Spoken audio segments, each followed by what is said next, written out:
you think? That Brooklyn bullshit, we on it. What you think? That Brooklyn bullshit, we on it. What you think? That Brooklyn bullshit, we on it. What you think? That Brooklyn bullshit, we on it. What you think? That Brooklyn bullshit, we on it. What you think? That Brooklyn bullshit, we on it. What you think?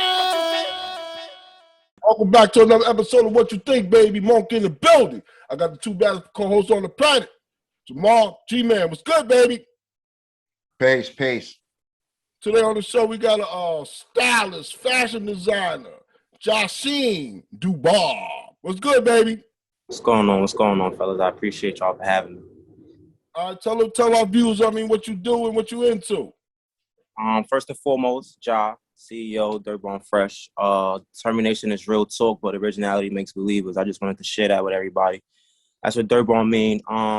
Basically, I wouldn't just consider myself a fashion designer. I feel like I'm a lifestyle brand because I bring so much to the table. I just been predominantly a fashion brand to help, get myself out of my comfort zone and, expand a brand and things like that. So first and foremost, I do fashion. I do charity events. I plan events. I cook, do a bunch of things. So yeah, just great to be on the show. Great to be on the, the air with you guys today. So what made you come up with your own clothing line? Well, it wasn't really me.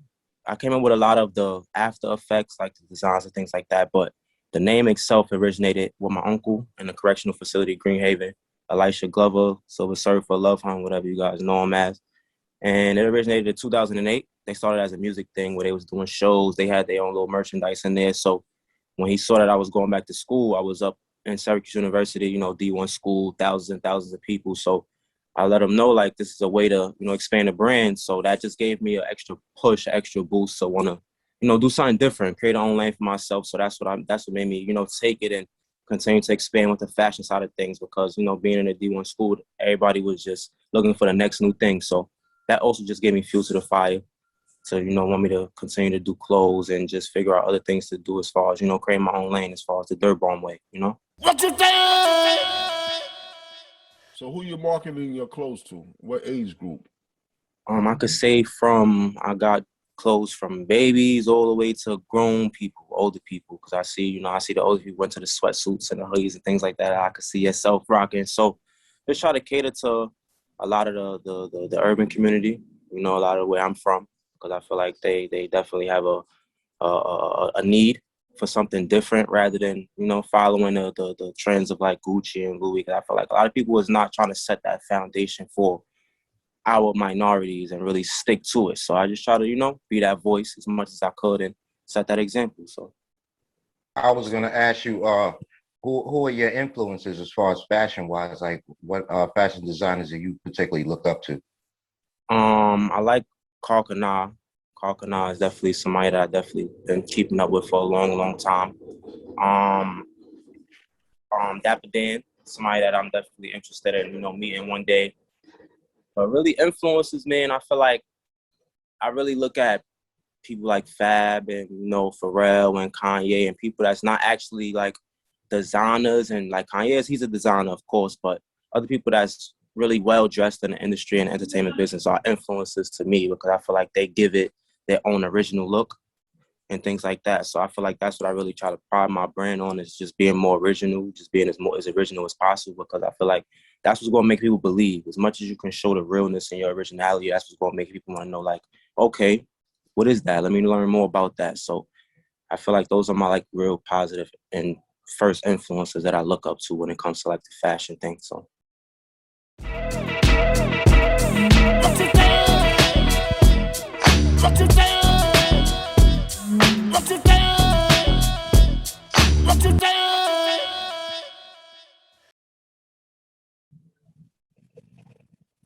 That's what's up.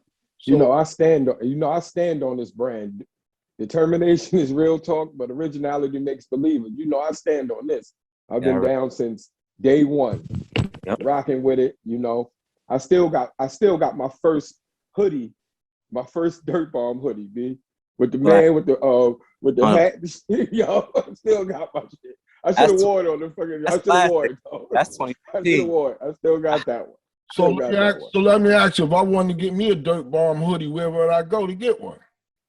I mean, I got the website, dirtbombfresh.com. You can definitely check out the website. I'm actually working on my spring and summer collection, but all goated. As you can see, I got the goated collection on. I got the Dirt Bomb hat. So all goated merch is 30% off on the site. Or if you're local in the area, I got a POS system where, you can pay via Cash App, PayPal, Zelle, and you can set up a date and a time so I can meet up with you if you want like the 5 boroughs and things like that. But other than that, yeah, I try to, it's as clear as possible, as clean as possible. So the website is actually building more traffic coming through the website because I've been putting more money behind promotion and advertising. So if I'm going to direct you to the site, just because I know it's a bunch of discounts and promotional discounts, so I definitely direct you to dirtbombfresh.com. And you'll definitely, find something you like. You, the kids, whoever, the lady, whoever, get something cool. That's great. Now, fashion is your passion. Is there anything else that you would like to branch off into? Would this be a bridge to something else? I feel like the brand is my passion. You get what I mean? Like, I love clothes. I love to be able to throw something on and go outside and know that I'm the only one in it. And it's my job. I go hard with the fashion to help put money in my pocket. But my passion is like seeing everybody else, like putting on for everybody else, seeing everybody else smile. So being more of an innovator, open up more things for the kids, doing more things in the summertime, bus rides, tournaments, things that, was taken away from us growing up. So that's really where my passion comes from, being able to put smiles on people's faces, mainly the kids. I did an after-school program before. I want to do more of that. I'm definitely close with the president of my neighborhood, so I want to get more into like the center and the playground and family days and, things like that, stuff like that. And I love to cook too, man. So that's really where my passion lies. I feel like the fashion thing is just keep me ahead of the game, knowing that nobody don't got what I got on, and just that helps me be more assertive in my position as a CEO and a boss and things like that moving forward. So, well, yeah, I just want to add this. Now, I know your cooking skills is up to par because you grew up in the same. We pretty much grew up in the same kitchen. Between my mother, God bless the dead, and your mother, God bless the dead, on Felicia too. I know where that came from, but I want to figure out what's going on with these Dirt Bomb Records. What's going on with that label? The label is definitely still in the works. Right now, I'm actually looking for a solidified artist. Like, as far as with the tape, I just got so hyped and wanted to just do something with music because I've been playing that mixtape, huh? I'm a artist that's just, some is stagnated, some is doing a thing, and I was just like, let me just see how the ropes with the music thing is. And I did a whole mixtape in 30 days. You get what I mean? I kind of feel like I rushed the project in the sense to where I didn't really do my homework on the people who I had on. I had 14 artists on the tape. I was proud of myself for actually being able to say I'm going to do something and drop the tape. I got something I could listen to, something I could promote, but I know how I want to come with the whole Dirt Bomb Records. You get what I mean? Like, we didn't have a Rockefeller, a Bad Boy, or those big labels for 20, 30 years. So I feel like that's really where I want to go. So Dirt Bomb Records, I'm looking to actually be more on point with it, be more structured with it. And I definitely want to have solidified like artists to actually bring to the table. So I'm not really like all over the place. So looking for, part 2, maybe a deluxe, like in the summertime, getting next to some DJs and some promoters and actually learning the ropes of like, streaming and making money off your music and getting it on a tune chord and getting your ass cap and your BMI and just learning the legalities and all the legal side of the whole music thing. So I don't want to drop a track and I get a hit up from an A&R or somebody that's willing to offer me some money and I don't have my paperwork in order. You get what I mean? So I just want to make sure that, yeah, I know how to go to the studio and get things mixed and mastered and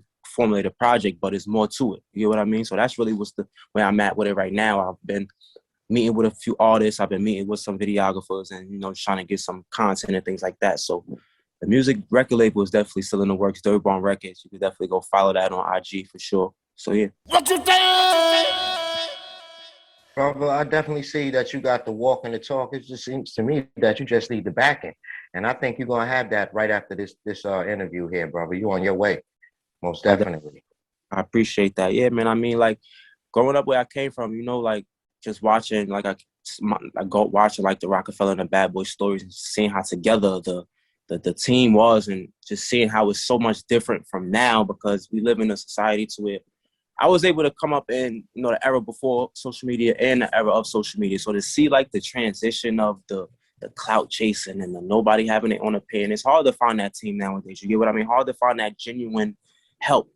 Hard to find that people that's, once you bring something to the table, it's like, oh shit, I need to be a part of that, because so much other outside distractions that's deterring them from the morals and the principles that they need to have, you know? So yeah, I mean, the backing in the team is really what I'm not gonna say I'm lacking. It's just I'm not there yet. So that's why I feel like right now I'm just getting all my paperwork in order, getting my EINs and my business licenses and all the, you know, legal things in order. So when that help does come, which it will, I'm ready. I'm so glad that you brought up that, you know, you made it so eloquent, you know, how important it is to have a team, because sometimes I say things and it gets misconstrued. But definitely, man, it's important to have a team, man, to have people that you feel close with, so you can maneuver through things, man, to make things a bit easier for you to get through any industry. For sure, man. And people just gotta be willing to play their role. Like, I understand in certain aspects of being a CEO, I'm not the best number one. Like, when it comes to managing the books and certain things, I'm not the best number one. But when it comes to designing and planning and figuring out, you know, putting things in from point A to point B, I am the best number one for that. So it's like finding people who want to play their role. Like, Dennis You gotta work to their strengths. That's all. You work to your strengths. Exactly. So just understanding that it's growing pains, man. Like I said, I'm going into year 8, and I just still feel like I'm learning things day by day. But I also feel like I've been mastering things also day by day. You know, so it's growing and learning, and I'm excited. I enjoy it. You know, I get overwhelmed at times, but it comes with the shits, you know? Most definitely. Hey, but like cooking a lot. What can you cook? Cook a lot. I cook everything.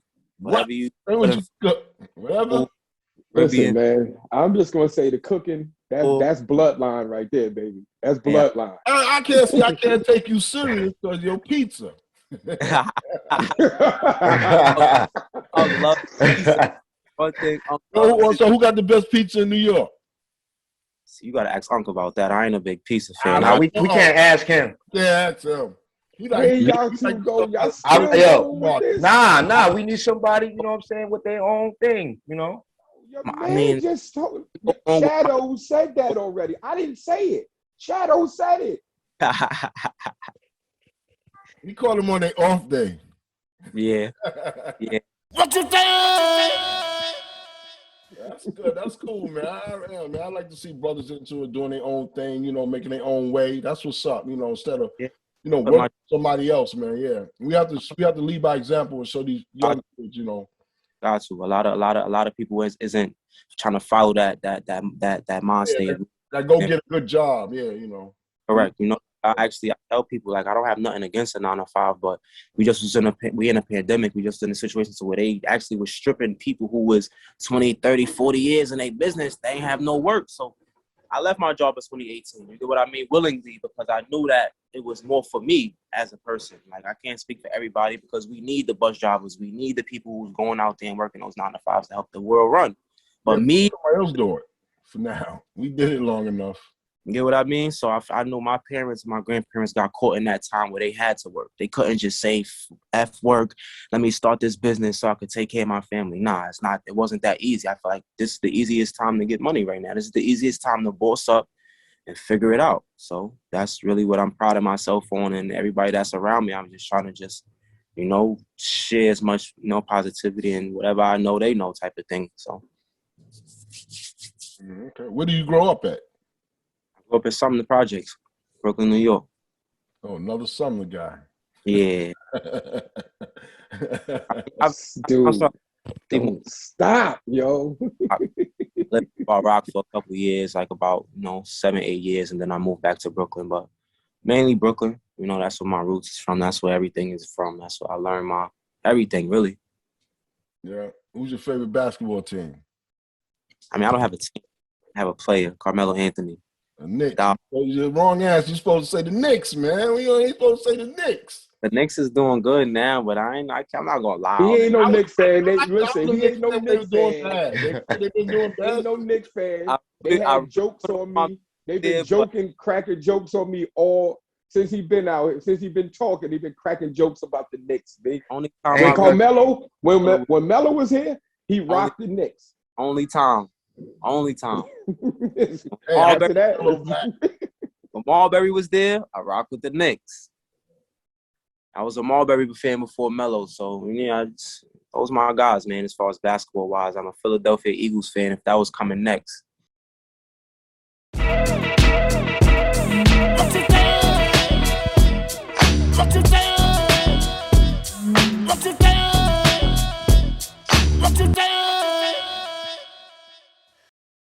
Who your top 5 MCs? Top 5 MCs.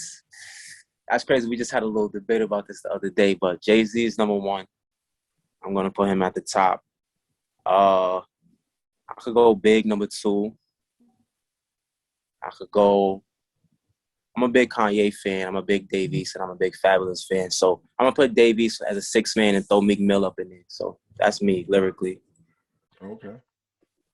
That's a younger generation list right there. People say that. But I respect it. But I respect it. You know what I'm saying? Your opinion is your opinion, brother. That's the whole thing. You're entitled to your opinion. But now let me ask you, what's your top 5 underrated MCs? Underrated. I feel like it's underrated to me. Who? Jadakiss. I feel like he don't get his just dues. I believe that's too. I believe that too. Not in the regard that he should be in, but you know, like that. I think it's only for real, like to be like publicized for him to be everywhere, because I think Kiss is you know respected as an elite. So Yeah. I don't consider Kiss underrated. When it comes to underrated, it's a different tone to everything. You know what I'm saying? No, but there are a lot of people that will not even have Kiss in a top 10. This is true too. That's but real. I think that has a lot to do with you know what region they live in too. You know, because somebody in the Midwest is not gonna say Kiss is they shit. You know what I'm saying? They're gonna say they're gonna talk about the local dudes. They're gonna say Trick or M or something like that, and dare you to say something else. But there are people in New York. There are people in New York that don't have Jadakiss in their top 10, bro. Yeah, this is true too. Like I said, it's all a matter of opinion. You know what I'm saying? We really need to have a good show on. Let's have the real, true debate about it all. Let's get it all out. Let's get it all out. Let's go with facts. Lyricism. We ain't talking about catchy hooks and style and it was a hot song. No, we want to go off of core, hardcore lyrics. You know what I'm saying? A body of a song, how it was judged before. Because in my time, like I say all the time, you could not come out sounding like somebody else. Nowadays, it's the norm. Hell yeah, that's but look at it now in New York. Everybody sound the same in New York now. Everybody on Zaza. Well, you got to understand.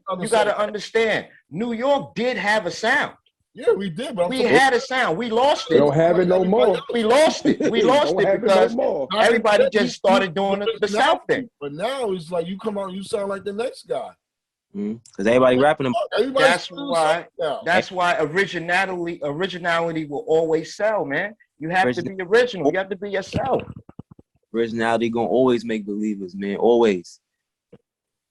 I'm saying the new school sound the same, but the old school, you know, is different. But the new school, I don't know who. I be like, oh, that's the same. It's like the South now. Everybody in the South sound the same. And now in New York, everybody else sound the same. Same thing. Everybody in the same areas. Everybody smoking the same weed. Everybody messing with the same girls. Everybody doing the same thing. So they gonna rap about the same thing. Everybody beefing with the same person. Whereas back in Rockefeller was doing their thing. This group was doing their thing. This rapper was doing their thing. And when they came out with they shit, it sounded different. They had a different tone. Like a lot of you can't find somebody that sound like DMX. DMX from New York. He had his own sound. You know what I'm saying to you? Like, that's what's important. They try to say Ja Rule tried to sound. Yeah, in a way. Well, because listen, man, you gotta listen. You gotta understand the whole undertones to everything. You know what I'm saying? Ja Rule used to roll with DMX. You know what I'm saying? And be his hype man on a lot of shows and stuff. So of course, if you being around somebody, you're gonna pick up a lot. You're gonna pick up a lot. But I'm gonna ask you this. Now, if we had a all-out tour, what tour would sell out? old school 90s rapper tour or the new people now tour? Which one you think would make more money? I mean, the old school tour for sure. To me, I feel like that'll make more money to me, because I feel like the new school shit gonna get watered down after a while. To me, like, as you can see, a lot of old school vibes is still getting sampled today. You know, a lot of flows is getting, reinvented today. So you could still see the old school still have that effect on this new crowd. You get what I mean? So even in these parties and these concerts, they make sure they throw on an old Big or an old Ho or old. You get what I mean? So, and I just feel like the vibe made you feel good compared. Like, I don't listen to a lot. Records don't have feeling. I don't listen to a lot of the new music. I listen to Dave East all day out of the new people. And people be like, yo, why you listen to Dave East all day? That's my sound. Like, I grew up on lyrics and people who literally know how to rap music. And What you think? Out of the new Also- school guys, who you think is who you feeling? Who you rocking with out of these new school guys? Who you rocking with? And besides East, I like A Boogie. Favi is cool. I feel like Favi got his own sound, and I feel like he's gonna stick around for a minute. But like I said, Meek, East, that's really it for the new school guy. I'm not into like the newer guys. Like What about the South? South? You nobody with South? Shit, not much, man. I just stick to what I know, honestly. Like, I got an ear for it, I bop to it. Yeah. Can't say it's in my playlist, I feel you. As a matter of fact, he was just down. He was just down in Atlanta last weekend. Listen, I mean, like I said, like me. I definitely speaking about. I like Lil Durk. Like, these South rappers got some sounds with them. Like, but I'm not going to. When you listen to their music, I can't listen to a project or work of theirs straight through. I gotta go straight to the song I know, and that's it. You know what I mean? But other than that, I listen to what I listen to, and if I find some other shit that catch my ear, I throw it in a playlist. But yeah, You just said something that caught me, and I want to ask you this question: do you think these newer artists are more song dudes as opposed to album makers? Hell no, they more into try to make that one hit wonder. That's why everybody feel like they could go in the studio and make that one hit, because they see the next person. Oh, he got Big Drip, that was a hit. So let me go in and try to make a one hit banger without. A lot of these people ain't graduate, so they intellect is not where it needs to be as far as lyrical. So they never gonna reach that climax to where they can over succeed, to where they could make a whole body of work, touching different sounds, being more versatile. So everybody gonna sound the same. I feel like a lot of these new dudes is really just looking for that one hit, so they can get real fast and then start spending that deal money and getting these videos and these jewelry, and that's the era we live in. A lot of people don't want to put that grind in. A lot of people don't want to work 5, 6, 7, 8 years to get to that first platinum hit. You know what I mean? Putting out these underground mixtape and doing these hole in the wall shows. You know what I mean? Like, that grind is not here no more. So, but check it out. The flip side of that is, look at it like this. You know what I'm saying? We was talking about they not having the intellect to be lyrical. But look at the flip side. And, we don't even have to say no names. You know who artists are. You know what I'm saying? Very, very ignorant. You could tell just from the way they speech and, the way they carry themselves and even their music. You know what I'm saying? But they're making millions and millions of dollars. And whereas you have somebody that's real lyrical nowadays is forced to dumb themselves down to fit in an idiot lane. You know what I'm saying? It's unfair, man. It's unfair, man. Originality needs to be the norm. You know what I'm saying? I don't need, you know what I'm saying? I fuck with Lil Durk. I like Lil Durk, but I don't want to hear 7 Lil Durks. You know what I'm saying? Right. I like you, nigga, like you. That's your shit. Okay. You know what I'm saying? My thing is, I don't want to hear the next dude who just bit off the hot nigga. You know what I'm saying? Like, come on, man. We need originality. Being original is not getting normalized. It's either that everybody is either gonna fuck with me and my team, or you lame. Is you gonna fuck with this team? If you fuck with the ops, it's nobody don't got their opinion, man. Everybody chasing clout. Everybody trying to figure out where they fit in, and nobody don't have their own opinion. You get what I mean? Whereas the old school people not gonna rap about drugging bitches and doing the shit that these people find amusing. You get what I mean? Drinking all day and scamming and doing this and doing that. These old people, they're not gonna rap about that. You get what I mean? Because they already lived they travel to different countries. They could talk about ladies in Tulum and, you know, taking yachts here. And to where's these new rappers, they ain't never been outside of Brooklyn, but they look good because they got the shiny jewelry and they got the nice cars in the video and they got 10, 20, 30 people in their video that's making it look like this is where we need to be for people. So you got even the older people that's losing their morals nowadays, that's following the young trends, that's, you know, making it hard for the people like and the older generation to really shine. You know what I mean? So it's a lot that play a part in what's going on in today's entertainment business, man. So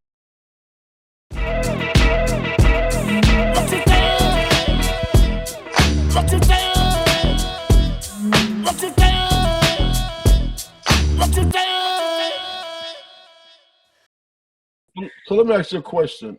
Like, back in the day, drugs was prevalent in the music business. right. They kept it a secret, but these artists today, they brag about using drugs. What do you think about that?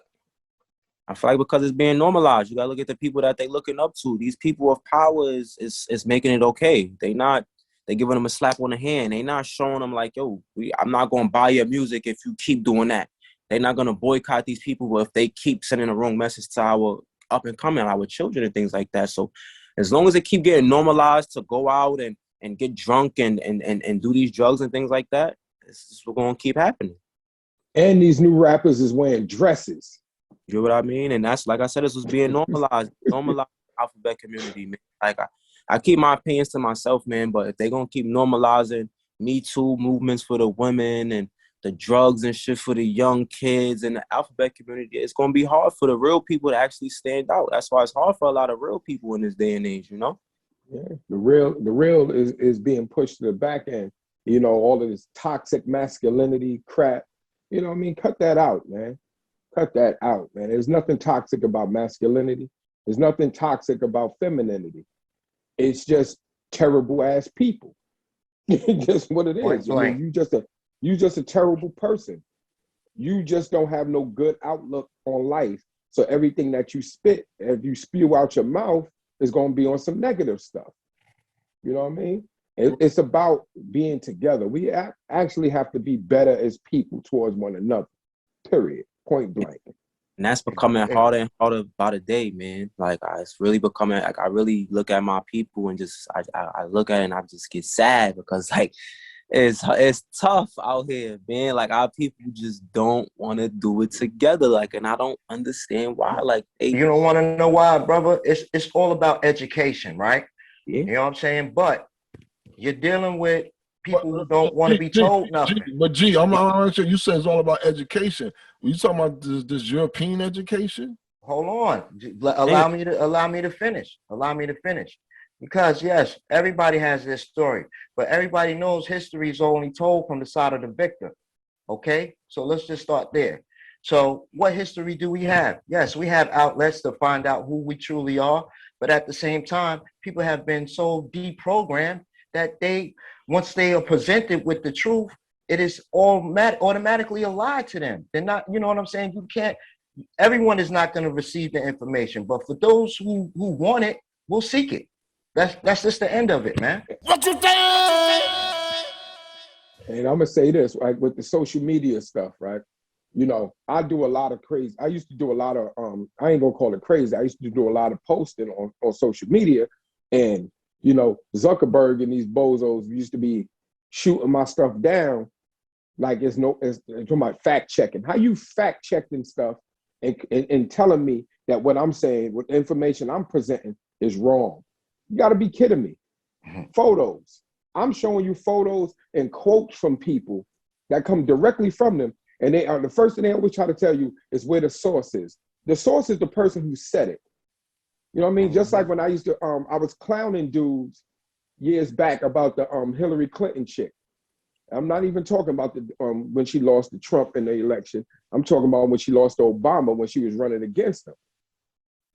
I was clowning a lot of people because y'all jumping on the Hillary stuff, y'all jumping on her, but you don't know nothing about Hillary's, her mentor, who was a racist white woman named Margaret Sanger. Mm-hmm. You know what I mean? Who said that Black people are like human weeds that need to be exterminated. And people, you know what they tell me? Where's the source? That is her quote. What do you need after that?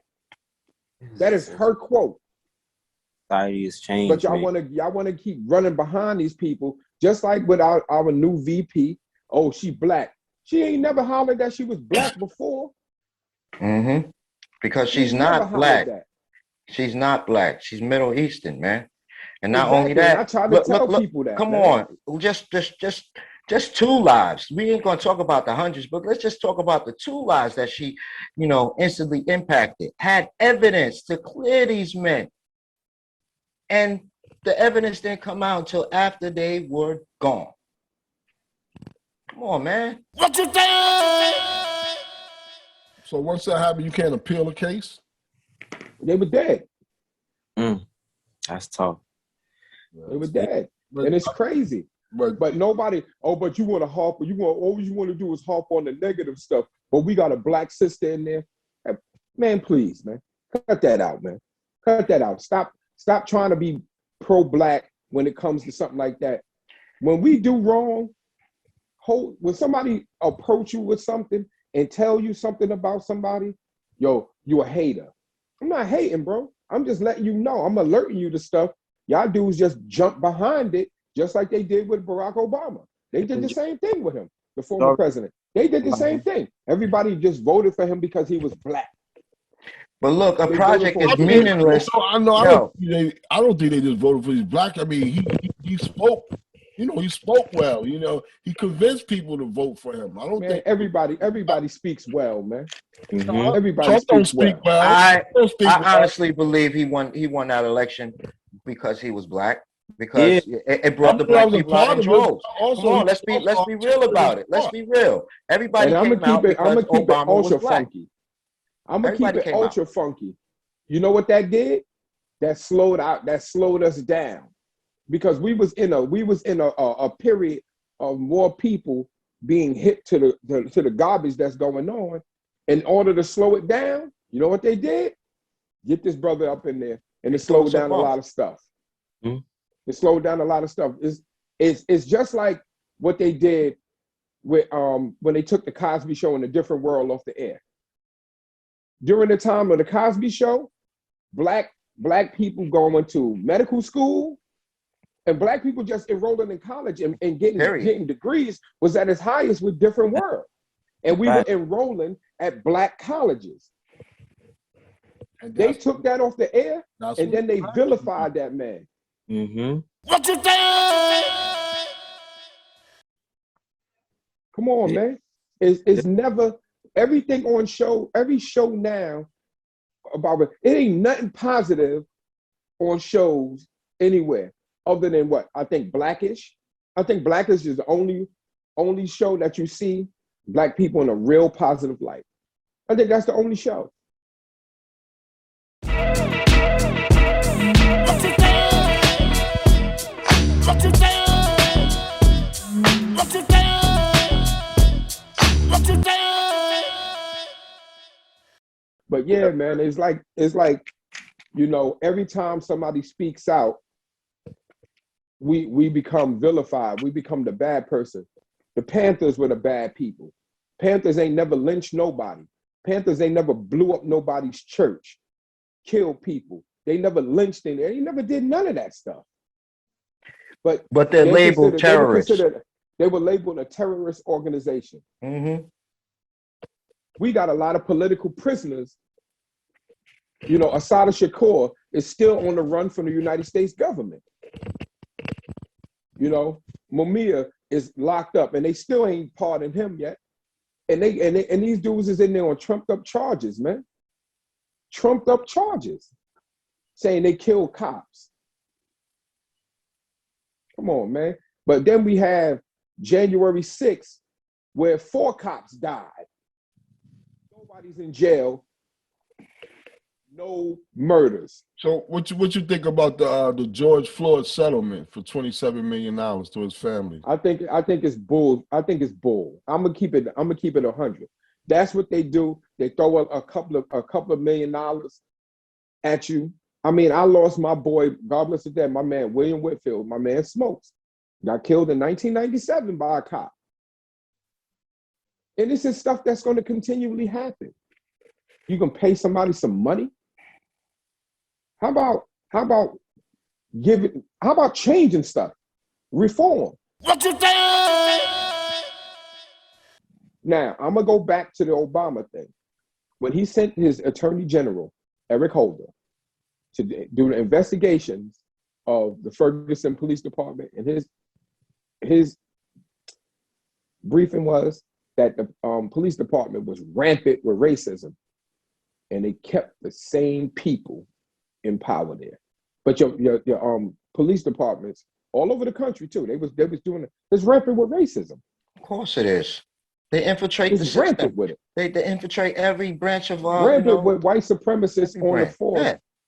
White supremacists on the force killing people. Mm-hmm. And they do it because they know they're gonna keep getting away with it. They ain't arrest none of those cops that killed Breonna Taylor yet. But they cleared her boyfriend when he fired on them dudes. He fired on them. I honestly, and people can say what they want to say. He should have killed one of them, at least. Then people would have had something. Then people would have been, oh man, come on, man. The cop, then you would speak about the cop dying, but you don't care about the young lady dying. And mind you, that's y'all had a no-knock warrant. Y'all had a fake no-knock warrant for a dude that was already incarcerated for 6 months. Terrible.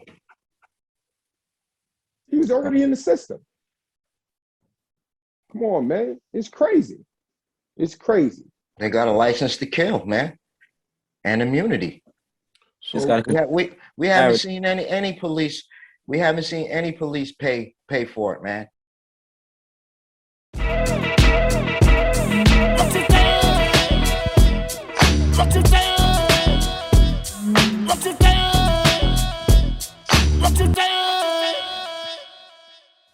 Yo, man, I appreciate you coming by, my man Jahsheen, doing the show, baby, and shit. We got a lot of knowledge from you, man. And we wish you the best of luck with your clothing line, baby. I'm on the best whole clothes on the planet. Jamal and G, we out here, baby. What you Hey. Everyone fresh. What you think? That Brooklyn bullshit, we on it. What you think? That Brooklyn bullshit, we on it. What you think? That Brooklyn bullshit, we on it. What you think? That Brooklyn bullshit, we on it. What you think? That Brooklyn bullshit, we on it. What you think? That Brooklyn bullshit, we on it. What you think?